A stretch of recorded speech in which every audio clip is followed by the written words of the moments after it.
Good morning everyone. आप सभी का आदित्य साइंस क्लास में स्वागत है बच्चा। मैं आदित्य आप सभी को केमिस्ट्री का क्लास करवा रहा हूँ, ठीक है। और बच्चा हम लोग केमिस्ट्री बेहतर ढंग से पढ़ रहे हैं। बच्चा हम लोग पीरियोडिक टेबल आरंभ कर चुके हैं, पीरियोडिक टेबल का आरंभ हो चुका है। और हम लोगों ने पीरियोडिक टेबल में 2 लेक्चर कंप्लीट किया है। आज हम लोग का बच्चा 3rd लेक्चर है और इसमें हम लोग ग्रुप 1 के बारे में पढ़ रहे थे और ग्रुप 1 में हाइड्रोजन के बारे में हम लोग बेहतर ढंग से जाना है और समझा है। तो आज हम लोग आगे बढ़ेंगे, हाइड्रोजन को छोड़कर आगे बढ़ेंगे। तब तक आपको थोड़ी बहुत हम क्या करवा देते हैं, रिकॉल करा देते हैं, ठीक है। उसके परमाणु क्रमांक का, ठीक है। और ट्रिक भी बच्चा हम याद करवा दे रहे हैं, ठीक है। चल, ट्रिक हमारा क्या था? ट्रिक था हे ली ना की रब से फरियाद, ठीक है। हमारा ट्रिक क्या था? हेलिना की रब से फरियाद। हे से बच्चा हाइड्रोजन है, ली से लिथियम है, ना से सोडियम है, की से पोटेशियम है, रब से रुबिडियम है, से सीजियम है और फरियाद से फ्रांसियम है। फरियाद से क्या है? फ्रांसियम है, ठीक है। अब इसी तरीका से हमने आपको परमाणु क्रमांक निकालने के लिए भी कहा था कि पहले आपको याद होने चाहिए 2, 8, 8, 18, 18, 32, 32। यानी पहले आवर्त में बच्चा 2 एलिमेंट, दूसरे आवर्त में 8, तीसरे आवर्त में भी 8 एलिमेंट, चौथे आवर्त में 18, पांचवें आवर्त में भी 18 एलिमेंट है और छठे आवर्त में 32 और सातवें आवर्त में भी 32 है, ठीक है। इस तरीका से आपको सीढ़ी धर के उतरना है नीचे, ठीक है। तो आपको हाइड्रोजन का परमाणु क्रमांक पता है कि हाइड्रोजन आवर्त सारणी का सबसे पहला एलिमेंट है, तो इसका परमाणु क्रमांक 1 होगा, ठीक है। जैसे ही हम सेकंड नंबर आवर्त में उतरेंगे तो पहले आवर्त में 2 एलिमेंट है, तो हमने इसमें 2 ऐड किया तो लिथियम 3 हो गए। दूसरे आवर्त से हम तीसरे आवर्त में गए तो दूसरे आवर्त में टोटल 8 एलिमेंट है, इस वजह से इसमें 8 हमने ऐड किया तो 11 हो गए। यानी सोडियम आपका 11 नंबर पर आता है। तीसरे आवर्त से हमने चौथे आवर्त में उतरा तो तीसरे आवर्त में भी 8 एलिमेंट मौजूद होते हैं, इस वजह से आपका चौथे में यानी पोटेशियम आपका 19 हो गया। 11 प्लस 8 कितने हो गए? 19 हो गए। चौथे से हम जैसे ही पांचवें आवर्त में आना चाहा तो चौथे आवर्त में 18 एलिमेंट होते हैं, तो 18 इसमें ऐड करेंगे बच्चा तो 19 प्लस 18 जो होता है वो आपका 37 होते हैं। और पुनः जैसे ही हमने पांचवें आवर्त से छठे आवर्त में आने का कोशिश किया तो पांचवें आवर्त में भी 18 एलिमेंट, तो 37 प्लस 18 आपका 55 हो गया। और जैसे ही हम छठे आवर्त से सातवें आवर्त में आने का कोशिश किया तो छठे आवर्त में टोटल 32 एलिमेंट होते हैं, तो यहाँ हमारा 87 यानी फ्रांसियम जो होता है वो 87 नंबर का एलिमेंट है, ठीक है। इसके बारे में कल हमने चर्चा किया था, ठीक है। तो देखो, हाइड्रोजन 1, लिथियम 2, सोडियम आपका हो गया 11, पोटेशियम हो गया 19, उसके बाद आपका है रुबिडियम, रुबिडियम हो गया 37, उसके बाद है सीजियम, सीजियम आपका होता है 55, उसके बाद फ्रांसियम, फ्रांसियम का परमाणु क्रमांक होता है बच्चा 87, ठीक है। तो इस तरीका से याद रखेंगे, 2, 8, 18, 18, 32, 32 करके याद रखोगे, ठीक है। चल, तो हमने हाइड्रोजन को इसके इस ग्रुप नंबर 1 का पहला एलिमेंट हमने कंप्लीट पढ़ लिया था, कंप्लीट हमने पढ़ लिया था। अब हम लोग को पढ़ना है अगले एलिमेंट से, लिथियम से हम स्टार्ट करते हैं, ठीक है। चल,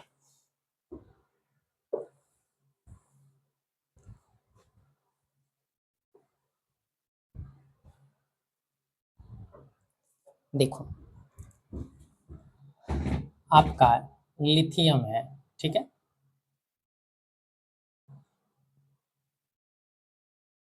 लिथियम, लिथियम का आपको सिंबल भी याद रखना है, ठीक है। Li। लिथियम का अगर हम बात करें परमाणु क्रमांक आपको पता होगा, ठीक है।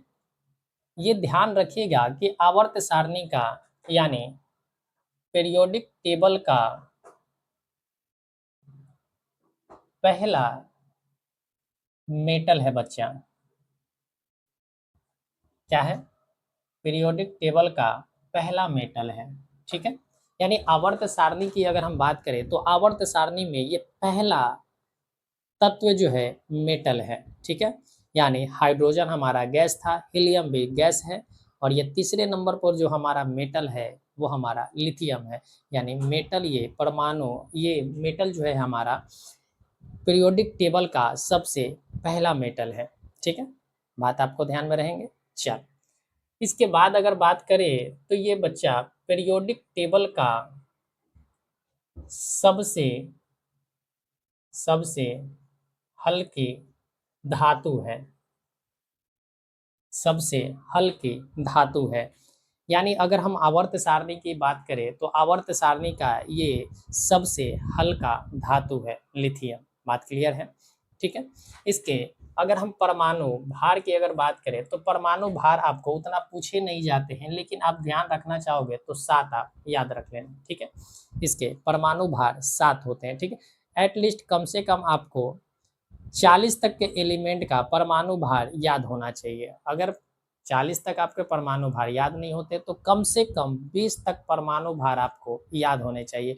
और हमने पीछे लेक्चर जाकर देख लेना, परमाणु भार वाले लेक्चर, उसमें हमने परमाणु क्रमांक और परमाणु भार वाले लेक्चर में ये सारे हमने समझाया है। ठीक है, देखो, तो पीरियोडिक टेबल का पहला मेटल है, पीरियोडिक टेबल का सबसे हल्का मेटल है। ठीक है, और बात करें इसका, अगर यूज की हम बात करें कि इसका इस्तेमाल हम लोग कहाँ करते हैं, तो इसका इस्तेमाल हम लोग फिलहाल यानी अब जो हो रहे हैं आपको बैटरी बनाने में। क्या बनाने में? बैटरी बनाने में हम इसका इस्तेमाल कर रहे हैं। देखो, बैटरी बनाने में क्यों इस्तेमाल करें? पहली बात है कि ये तो हल्की धातु है, ये जो है धातु हल्का है। ठीक है, तो आपके जितने गजेट है जो आप पॉकेट में लेकर चलते हो या बैग में लेकर चलते हो, उन सारे में आपका अब लिथियम बैटरी आते हैं। आपके मोबाइल में क्या होता है? लिथियम बैटरी होता है। आपके लैपटॉप में कौन से बैटरी होते हैं? लिथियम बैटरी होता है। ठीक है, तो ध्यान रखना कि हम लोग आजकल लिथियम का इस्तेमाल बैटरी बनाने में कर रहे हैं। बात क्लियर है? तो यहाँ से लिथियम से आपको 3 पॉइंट ध्यान में रखना है कि पीरियोडिक टेबल का सबसे पहला मेटल है, पीरियोडिक टेबल का सबसे हल्की मेटल है। ठीक है, यानी लाइटेस्ट मेटल है। और बात करें तो पीरियोडिक टेबल में यानी इसका जो इस्तेमाल हम लोग कर रहे हैं बच्चा, वो किस में कर रहे हैं? तो हम लोग बैटरी बनाने में इसका इस्तेमाल कर रहे हैं। ठीक है, कोई दिक्कत है इसमें? नहीं है। चलो आगे बढ़ जाएं। चल, अगला आपका जो मेटल है सोडियम है। कौन सा है? हम लोग, आपको पता होना चाहिए कि ग्रुप नंबर 1 हम लोग पढ़ रहे हैं, और ग्रुप नंबर 1 का जो तीसरे आवर्त में जाएंगे तो हमारा तीसरे आवर्त का जो एलिमेंट है सोडियम है। ठीक है, सोडियम से आप अच्छे खासे प्रश्न पूछे जाते हैं, इस वजह से आप इसको ध्यान में रखना। ठीक है, देखो, पहला जो है कि सोडियम, सोडियम से आपको क्या याद रखना है कि ये सॉफ्ट मेटल है। क्या है बच्चा? सॉफ्ट मेटल है। ठीक है, यानी हम कह सकते हैं कि ये क्या हो सकता है? मुलायम धातु है। ये मुलायम धातु है। ठीक है, अगर ये सॉफ्ट धातु है तो इसे हम चाकू से चाकू से काट सकते हैं। चाकू से काट सकते हैं, यानी यह सोडियम जो है, सोडियम को आप चाकू से, ये एक ऐसा मेटल है पीरियोडिक टेबल का जिसे आप चाकू से काट सकते हैं। हालांकि लिथियम को भी आप काट सकते हैं, आपका एनसीईआरटी में जो दिया गया है ये आगे हम चर्चा कर देंगे। ठीक है, आपका लिथियम भी जो है वो सॉफ्ट मेटल होता है, आप लिख लेना। ठीक है, आप लिख लेना कि लिथियम जो होता है वो भी कैसा मेटल है? सॉफ्ट मेटल है। ये एनसीईआरटी का लाइन का क्वेश्चन है। ठीक है, तो इसको भी आप चाकू से काट सकते हो, यानी सोडियम को चाकू से काटा जाने वाला धातु कहा जाता है। ठीक है, देखो, और अगर हम बात करें तो ये पानी से रिएक्शन कर जाता है। पानी से क्या कर जाता है बच्चा? रिएक्ट कर जाता है।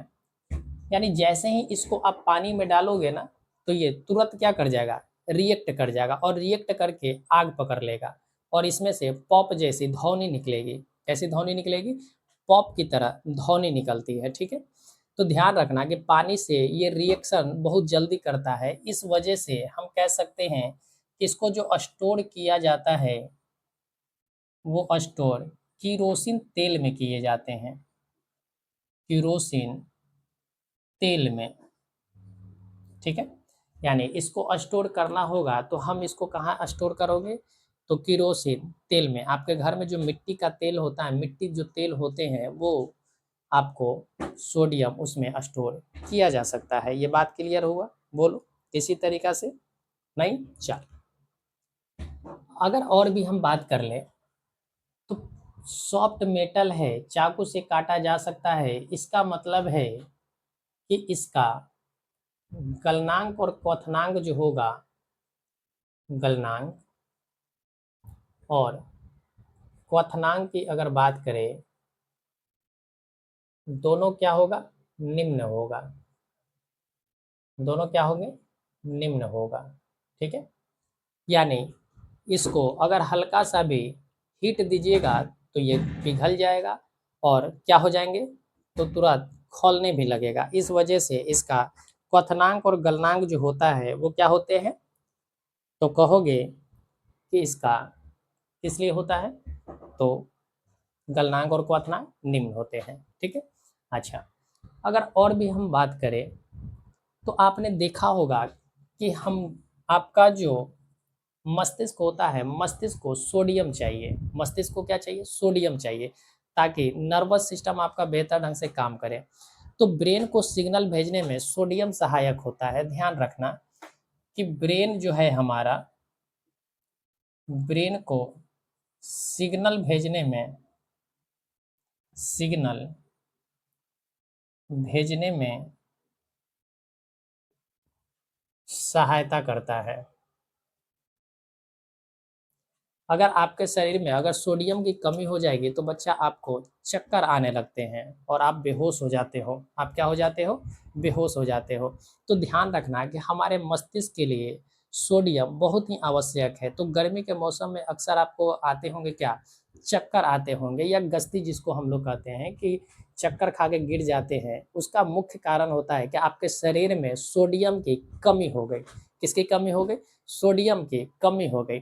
और सोडियम के कमी होने के वजह से ही आपको क्या हो जाता है, जो सिग्नल आपको प्रॉपर ढंग से ब्रेन के पास पहुंचना चाहिए या ब्रेन से जो सिग्नल पूरे बॉडी में पहुंचना चाहिए वो बेहतर ढंग से नहीं हो पाता है।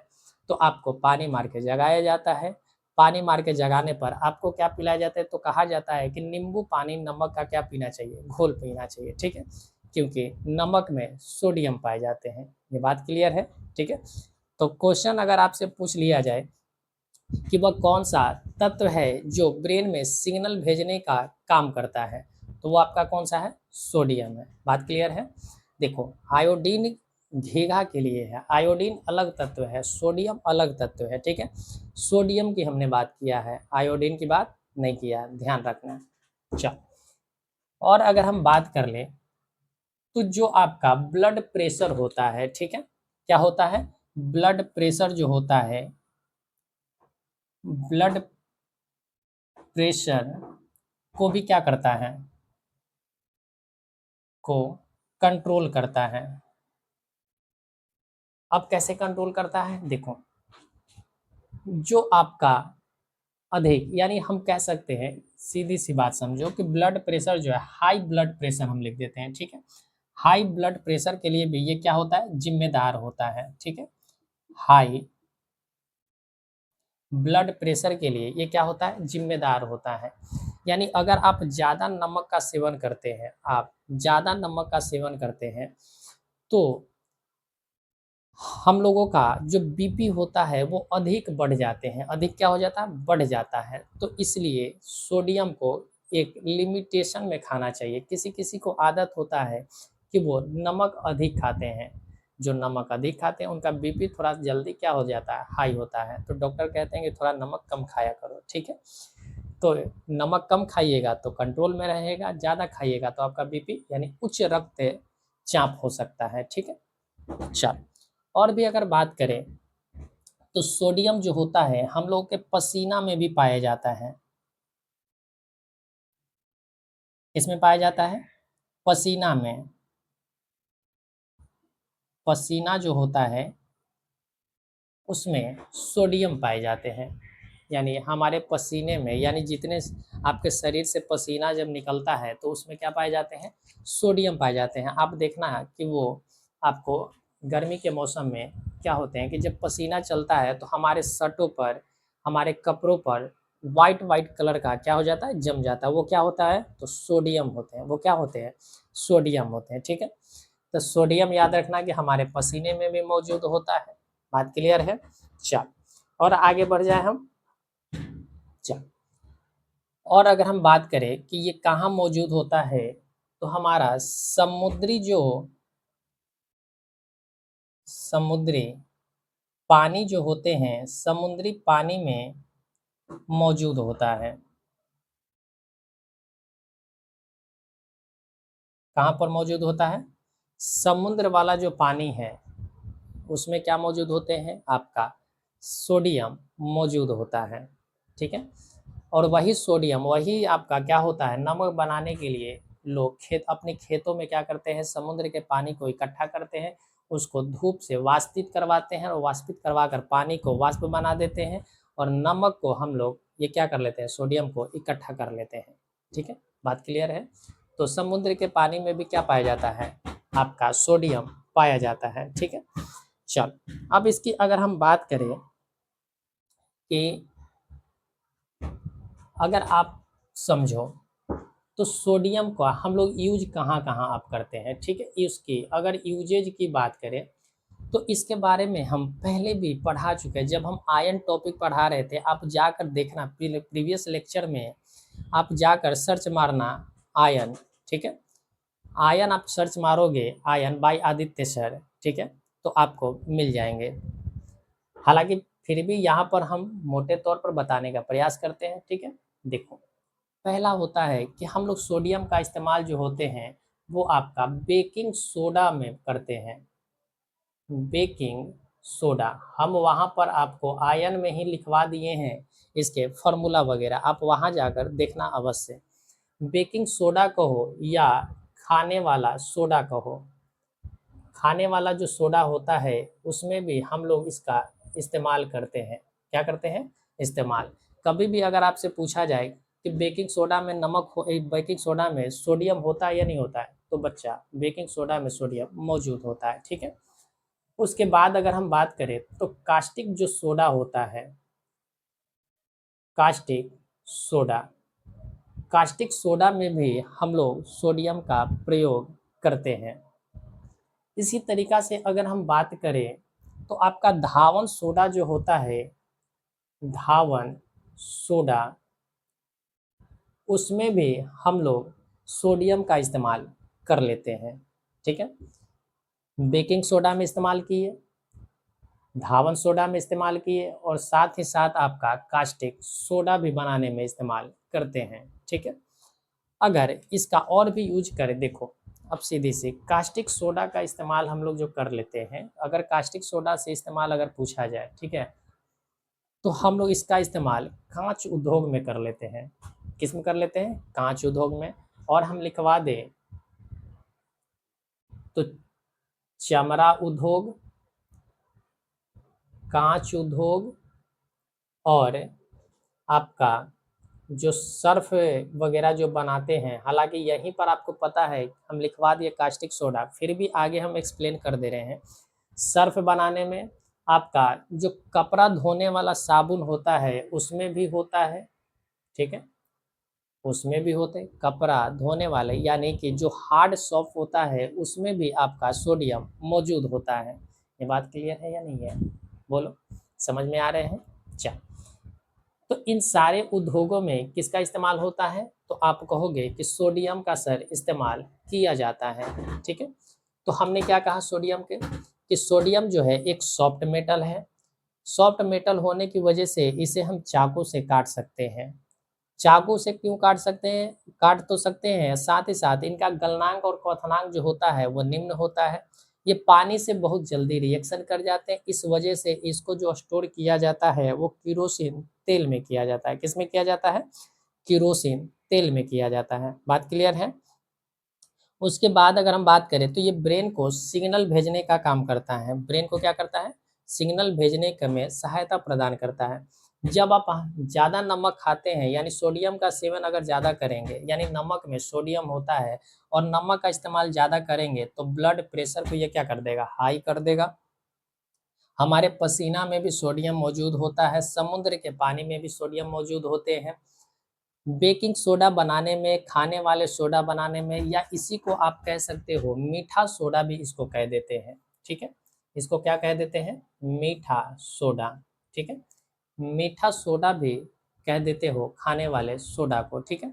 साथ ही साथ आपने देखा कि कास्टिक सोडा में भी इसका इस्तेमाल होता है, धावन सोडा में भी, चमड़ा उद्योग, कपड़ा उद्योग, सर्फ उद्योग, साबुन उद्योग। साथ ही साथ और लिखना चाहोगे तो हम लिख सकते हैं कि जो कागज उद्योग होता है, क्वेश्चन पूछा जाता है, ठीक है, कि कागज उद्योग में हम लोग किसका इस्तेमाल करते हैं, तो बच्चा ये सारे जो इस्तेमाल होते हैं आपका किसमें होता है? कास्टिक सोडा का इस्तेमाल कर लिया जाता है। ठीक है? हालांकि चमड़ा उद्योग और कांच उद्योग में बच्चा हम लोग सोडियम मेटाबोरेट का इस्तेमाल करते हैं।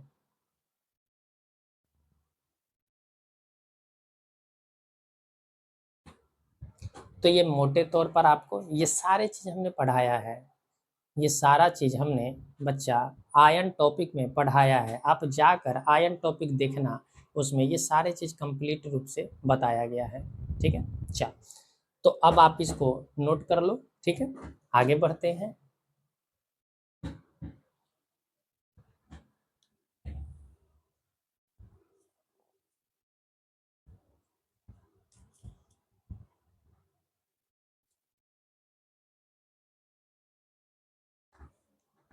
चल,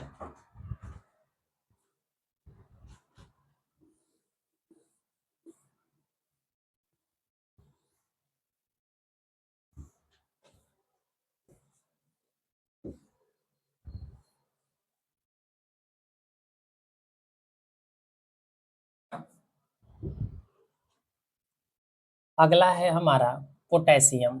अगला हमारा क्या है? पोटेशियम है।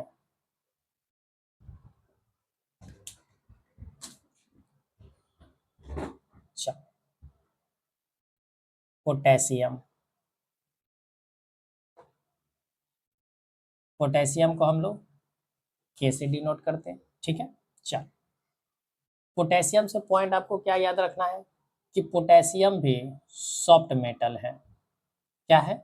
पोटेशियम भी आपका सॉफ्ट मेटल है, और सॉफ्ट मेटल होने के कारण इसको भी चाकू से काटा जा सकता है। चाकू से काटा जा सकता है। ठीक है? कोई दिक्कत इसमें नहीं है। इसके भी गलनांक और क्वथनांक जो होंगे वो निम्न होगा। गलनांक और क्वथनांक जो होगा वो क्या होगा? निम्न होगा। निम्न कहने का मतलब है कि कम होगा। क्या होगा? कम होगा। बात क्लियर है? चल, और भी अगर हम बात करें तो पोटेशियम जो है वो सोडियम से ज़्यादा रिएक्टिव है। पोटेशियम जो है बच्चा वो सोडियम से ज़्यादा रिएक्टिव है। हम लिख देते हैं इस बात को। पोटेशियम पोटेशियम सोडियम से सोडियम से ज़्यादा रिएक्टिव है। ठीक है? पोटेशियम जो है सोडियम से क्या है? ज़्यादा रिएक्टिव है। अगर ज़्यादा रिएक्टिव है तो अभी हमने कहा कि सोडियम को हम लोग केरोसिन तेल में डुबो कर रखते हैं, तो पोटेशियम को भी हम लोग किस में रखेंगे? यानी इसको स्टोर करना जो है तो स्टोर कहाँ पर होगा? केरोसिन तेल में। केरोसिन तेल में इसको क्या करते हैं? तो हम लोग स्टोर करके रखते हैं। ठीक है? तो यहाँ से आपको पॉइंट क्लियर हो रहा है? ठीक है? बोलो। अच्छा, टेम्परेचर की अगर हम बात करें तो इसका टेम्परेचर जो होता है वो टेम्परेचर बच्चा हाई होता है। टेम्परेचर क्या होता है? हाई होता है। हालांकि सोडियम का भी टेम्परेचर हाई होता है, लेकिन सोडियम से अगर तुलना किया जाए पोटेशियम का, तो सोडियम से अधिक टेम्परेचर किसका होता है? पोटेशियम का होता है। यानी हल्की सी भी अगर चिंगारी मिलेगी इसको तो ये तुरंत क्या हो जाएगा? रिएक्शन कर जाएगा, तुरंत क्या हो जाएगा? जलने लग जाएगा। तो ये हवा और पानी के संपर्क में आने पर तुरंत क्या होने लगते हैं? जलने लग जाते हैं। लिख देते हैं, हवा और पानी, हवा और पानी से जल्दी रिएक्शन करता है।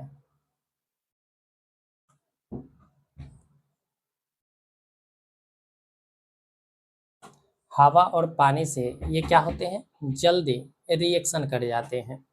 ये बात क्लियर हो? बोलो, किसी तरीका की समस्या है? नहीं है। चल, अगर हम इसकी बात करें कि इसका इस्तेमाल हम लोग कहाँ करते हैं, तो इसकी अगर यूजेज की बात करें तो इसको भी हमने, इसका यूज हमने पढ़ाया है कहाँ पर? तो आयन टॉपिक में सोडा बनाने में इसका इस्तेमाल करते हैं। क्या बनाने में? सोडा बनाने में। ठीक है। दूसरा, हम लोग इसका इस्तेमाल लाल दवा बनाने में, लाल दवा बनाने में इसका इस्तेमाल हम लोग करते हैं। ठीक है। साथ ही साथ अगर हम बात करें तो इसका हम लोग गन पाउडर बनाने में भी इस्तेमाल करते हैं, गन पाउडर बनाने में। ठीक है। यानी गन पाउडर जो होता है, बंदूक की गोलियां में जो बारूद भरते हैं उसमें भी हम लोग इसका इस्तेमाल करते हैं। ठीक है। और बात करें तो इसको हम लोग उर्वरक में भी करते हैं। उर्वरक उद्योग जो होता है उसमें भी हम लोग पोटेशियम का इस्तेमाल कर लेते हैं। क्योंकि आप देखे होंगे कि हम लोग पेड़ पौधे को पोटास छिड़ते हैं। क्या छिड़ते हैं? पोटास। ठीक है। तो ये पोटेशियम हो जाएगा। साथ ही साथ आपने सुना होगा पोटास एलम। क्या सुना होगा? Potash alum. यानी पोटास एलम बच्चा हम लोग कहते हैं फिटकरी को। क्या बोलते हैं? फिटकरी को। तो फिटकरी बनाने में भी हम लोग, फिटकरी बनाने में भी हम लोग किसका इस्तेमाल कर लेते हैं? तो पोटेशियम का इस्तेमाल कर लेते हैं। तो पोटेशियम से इतनी बातें थी, आप इसको ध्यान रखना। ठीक है। पोटेशियम से इतनी बातें आपको ध्यान रखने होंगे। बोलो, कोई समस्या है यहाँ पर? बात क्लियर है? चल, आगे बढ़ते हैं। तो पहले देखो, पोटेशियम क्या है? सॉफ्ट मेटल है। इसके गलनांक और क्वथनांक दोनों भी निम्न होंगे। ठीक है। इसको भी चाकू से काटा जा सकता है। इसको कहाँ रखे जाएंगे? केरोसिन तेल में। सोडियम से ये ज़्यादा रिएक्टिव होता है। और स्टोर कहाँ करते हैं? केरोसिन तेल में। इसका भी टेम्परेचर हाई होगा। हवा और पानी से जल्दी रिएक्शन करेगा। सोडा बनाने, लाल दवा बनाने, गन पाउडर बनाने, उर्वरक उद्योग में और साथ ही साथ फिटकरी बनाने में भी इसका इस्तेमाल कर लिया जाता है। बोलो, कोई समस्या है? समस्या है किसी भी तरीका का? आपको समझ में आ रहे हैं या नहीं आ रहे हैं? बोलो। चल, तो आगे बढ़ते हैं। अगला जो है हम लोग का, पोटेशियम के बाद आता है रुबिडियम। पोटेशियम के बाद है आपका रुबिडियम।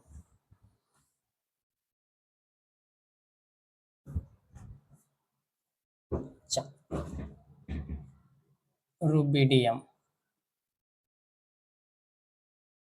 रुबिडियम को हम लोग आरबी से लिखते हैं। ठीक है। चल, रुबिडियम से ज़्यादा आपको पढ़ना नहीं है। आप सीधी सी एक बात याद रखना कि रुबिडियम जो है ये हमारे शरीर में इन्फेक्शन कर देता है। क्या कर देता है? इन्फेक्शन कर देता है। तो रुबिडियम जो होता है वो स्किन या आई इन्फेक्शन करता है। स्किन या आँखों को ये क्या कर देता है बच्चा? तो इन्फेक्शन कर देता है। ठीक है। इस वजह से ये रुबिडियम का यही यूज है, इसके अलावा आप ज़्यादा कुछ नहीं जानना है। ठीक है। चल, रुबिडियम पे बाद बच्चा हम जाएं सीजियम पर। कौन है? सीजियम है। अब ये मत कहना कि सर परमाणु क्रमांक इसका लिखवा दीजिए। परमाणु क्रमांक हमने पहले ही लिखवा दिया है। ठीक है। सीजियम है। देखो, सीजियम एक ऐसा धातु है, ठीक है, जिसको हम लोग अगर हथेली पर रखेंगे तो वो पिघल जाता है। क्या हो जाता है? पिघल जाता है, ठीक है। सीजियम जो है, सीजियम को हम क्या कह रहे हैं कि सीजियम जो है हथेली पर रखने पर, हथेली पर पिघल जाता है।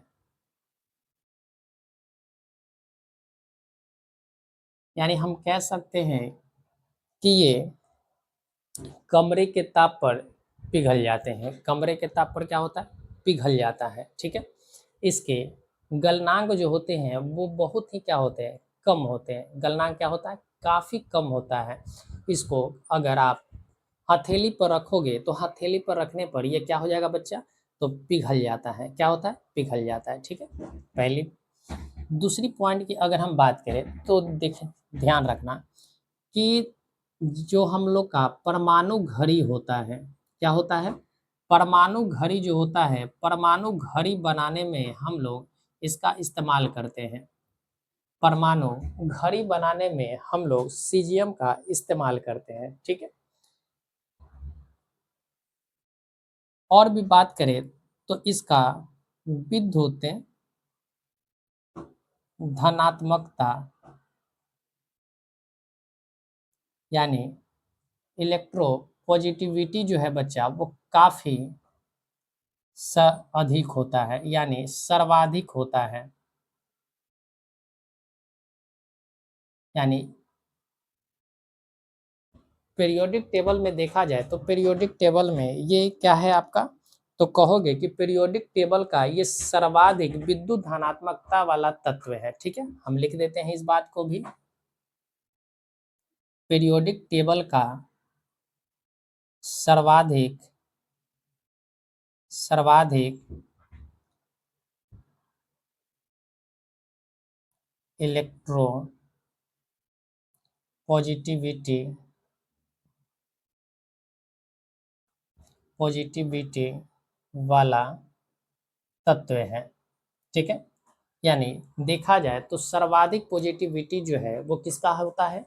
तो सीजियम का होता है। अगर आपसे प्रश्न कभी भी पूछ ले कि आवर्त सारणी का वह कौन सा तत्व है जिसका विद्युत धनात्मकता सर्वाधिक होता है, तो वो क्या होते हैं?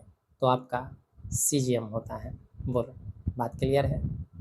आगे बढ़े। अच्छा, तो सीजियम से इतनी बातें आपको ध्यान ध्यान में रखना है, ठीक है, कि सीजियम जो है हथेली पर पिघल जाता है। साथ ही साथ ये परमाणु घड़ी बनाने में इस्तेमाल होता है। विद्युत धनात्मकता सर्वाधिक होता है। और बात करें तो सर्वाधिक क्या होता है? पीरियोडिक टेबल का सर्वाधिक विद्युत धनात्मकता वाला तत्व है। बोलो, कोई दिक्कत इसमें नहीं है। चल, आगे बढ़ते हैं। आपका क्या है? रूबिडियम है आपका। अब क्या है? रूबिडियम हो गया ना। अब है आपका फ्रांसियम। फ्रांसियम, ठीक है। फ्रांसियम को हम लोग FR लिखते हैं, ठीक है। फ्रांसियन से आपको केवल याद रखना है कि ये ग्रुप वन का रेडियो एक्टिव एलिमेंट है। क्या है बच्चा? ये ग्रुप वन का रेडियो एक्टिव एलिमेंट है, ठीक है। यानी रेडियो सक्रियता वाला ये तत्व है। अगर ये रेडियो सक्रियता वाला तत्व है तो इससे अल्फा, बीटा और गामा रेज निकलते हैं, ठीक है। इससे क्या निकलेगा? अल्फा, बीटा, गामा रेज निकलेंगे, ठीक है। तो ये ही था आपका ग्रुप नंबर 1। ये क्या था आपका? ग्रुप नंबर 1 थे। बोलो, किसी तरीका की समस्या है? नहीं है? चल, अब हम लोग का है ग्रुप नंबर 2। ग्रुप नंबर 2, बोलो, कोई दिक्कत इसमें नहीं? अगर बात कहो तो ग्रुप नंबर 2 आगे बढ़ते हैं। चल,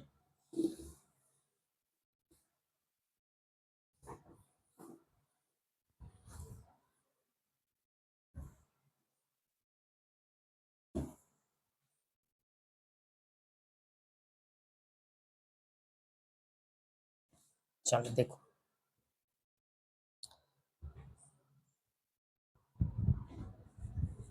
चल अगर हम इसके की पॉइंट की अगर बात करें, कुछ की पॉइंट याद कर लेते हैं, ठीक है, की पॉइंट को समझते हैं। देखो, हमने ऊपर से नीचे आ रहे हैं, ठीक है, हम किसकी बात कर रहे हैं? वर्ग यानी ग्रुप की बात कर रहे हैं, ठीक है। यानी जैसे जैसे हम ऊपर से नीचे आते हैं, ये है ऊपर और ये है नीचे, ठीक है। ऊपर से नीचे आते हैं या नीचे से ऊपर जाते हैं, आप ध्यान देखना, ठीक है, हम किसी एक डायरेक्शन से आपको बता रहे हैं, ठीक है। ऊपर से नीचे आते हैं तो हमें परिवर्तन देखना है, ठीक है। क्या देखना है?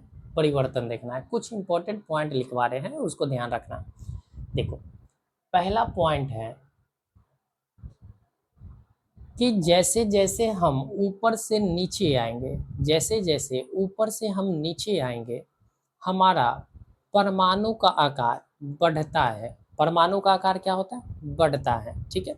तो पहला पॉइंट है कि हम ऊपर से नीचे आएंगे तो परमाणु का आकार जो होगा, परमाणु का आकार, अगर आकार बढ़ रहा है तो त्रिज्या भी बढ़ेगा।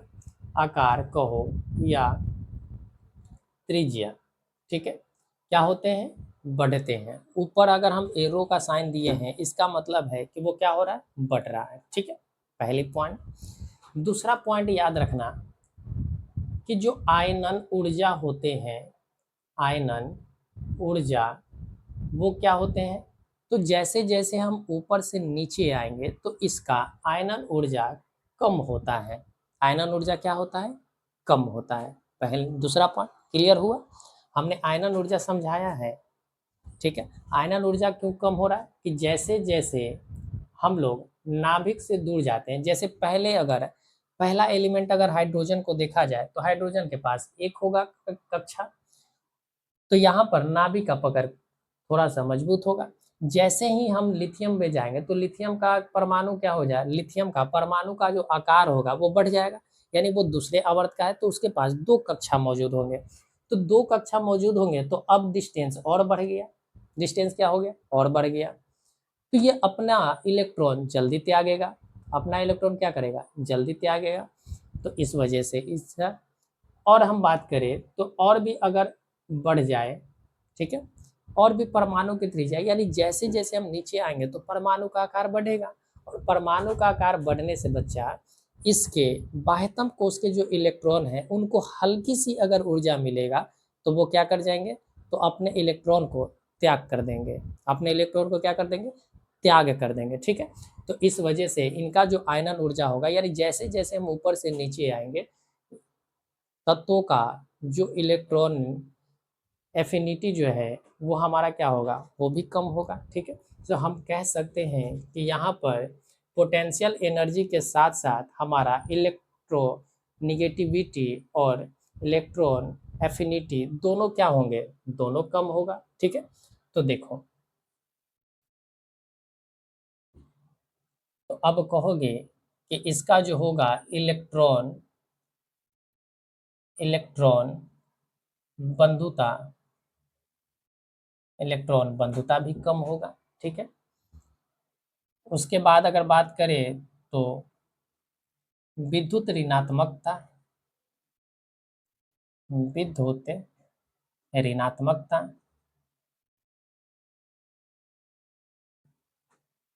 वो भी बच्चा कम होगा। विद्युत ऋणात्मकता भी क्या होगा? कम होगा।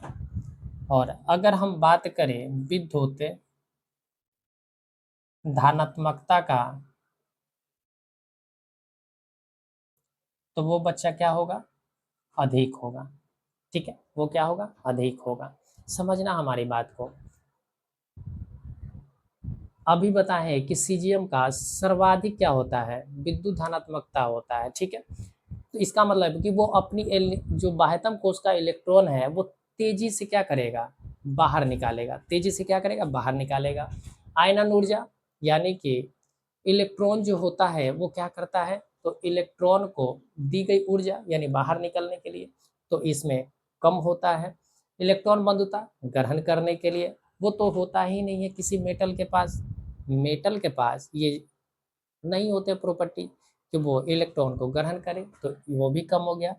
जब एक इलेक्ट्रॉन को अगर ग्रहण नहीं कर रहा तो दो कहाँ से करेगा, तो वो भी क्या होते हैं, कम होते हैं। ठीक है, तो ये पॉइंट आप 5 याद रखेंगे। पहला कि परमाणु आकार या परमाणु त्रिज्या क्या होते हैं, बढ़ते हैं। यानी जैसे जैसे हम ऊपर से नीचे आएंगे परमाणु का आकार और परमाणु का त्रिज्या ब्रॉड होगा यानी बड़ा होगा। ठीक है, दूसरा पॉइंट आपको याद रखना है कि जैसे जैसे हम ऊपर से नीचे आते हैं परमाणु का जो आयनन ऊर्जा होता है वो क्या होता है, कम होता है। तीसरा अगर हम बात करेंगे तो हम ऊपर से नीचे आएंगे तो इलेक्ट्रॉन बंधुता होता है वो भी कम, विद्युत ऋणात्मकता वो भी क्या होगा, कम होगा, और विद्युत धनात्मकता क्या होगा बच्चा, ज़्यादा होगा, यानी वो क्या होता है, बढ़ता है। ठीक है, तो ये पॉइंट आप ध्यान में रखना। ये पॉइंट अगर ध्यान में रखते हो तो अंत में जब आप पीरियोडिक टेबल खत्म करेंगे हम एस और पी को, तो इसको पुनः बताएंगे और उस समय केवल इसको आपको याद करना आसान हो जाएगा। ठीक है, चल तो अब हम लोग इसको क्या कर लेते हैं, मिटा दें, रफ कर दें। चल अब जो है हम लोग ग्रुप नंबर 2 को पढ़ते हैं। ठीक है, ग्रुप नंबर 2 को, ठीक है, या चलो ग्रुप नंबर 2 को फिर हम लोग कल पढ़ लेंगे। ठीक है, कल के वीडियो में, फिर वीडियो लंबा हो जाता है, आप लोग देखते नहीं हो। ठीक है, तो चलो फिर हम लोग ग्रुप 2 को कल पढ़ेंगे और फिर मिलते हैं अगले वीडियो में। तब तक आप अपना ध्यान रखो और ये लेक्चर को कंटिन्यू आप रिवीजन करो। ठीक है, चलो फिर मिलेंगे।